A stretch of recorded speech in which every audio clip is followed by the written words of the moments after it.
When you were growing up, what was your idea of love? Ange? Oh my god, I feel like a beauty queen question. So my idea of growing up of love, I actually don't know. We had a point where we almost both let go because we were fighting so often. The relationship was super toxic already, where waking up and going to bed was angry. And it was very difficult to do this on a daily basis. And you know, if your relationship is not making you grow into a better person, then it's not a good relationship to be in. So 3 months into the relationship, I opened like babe, I like women's underwear. And it started there, and I always thought that I was going to be single for the rest of my life. It was like I guess, an expectation, like no one's going to understand me, I'm never going to have a partner. And what makes it more difficult for myself is I'm a trans woman who likes women. Just the whole notion of me finding a supportive partner was very alien for me. So Almost impossible. yeah, no, I thought it was like never going to happen until I met Joe. During Angie's transition, we'd always had the name Angelina from the beginning, from the get-go. But when things were really becoming very serious, I was trying to use her name from Ian to Angelina, but it was very interesting. I couldn't say her name. So I wanted to have a tattoo to represent also that I love Angelina, and yeah, it was something that I surpassed also very well.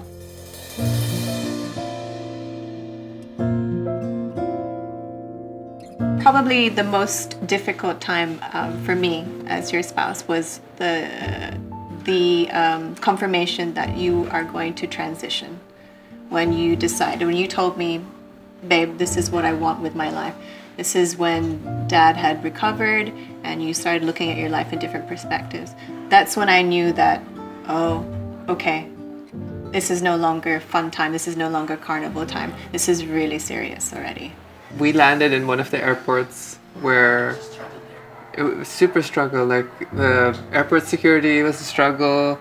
Literally being looked at head to toe, twice, thrice, asking someone else to look just for, yeah. And looking at her with disdain.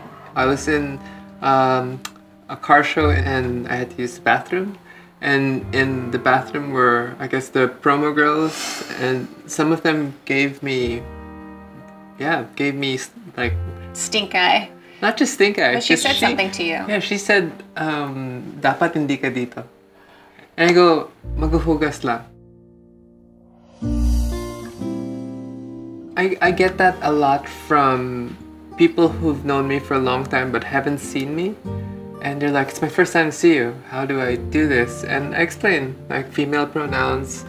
It's like I prefer female pronouns, but I can't force anyone to use female pronouns. So it has to come from you. It cannot be like, you need to use female pronouns. That's where I come in. That's where I come in and say, you need to use the proper addressing for her. That's sorry. No, but really I do.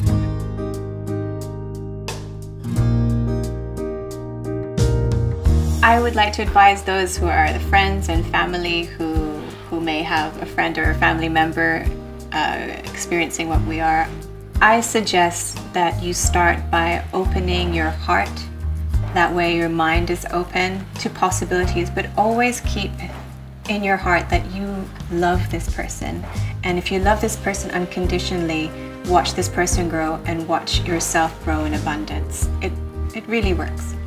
So my hope and my dreams for other people who are struggling is to find someone that you can really relate to. It doesn't have to be a partner or a parent or a sibling. It could be a good friend, and just having an open ear to talk to and express yourself is such a huge weight off your mind, your shoulders, especially for people who want to transition and have no one to talk to.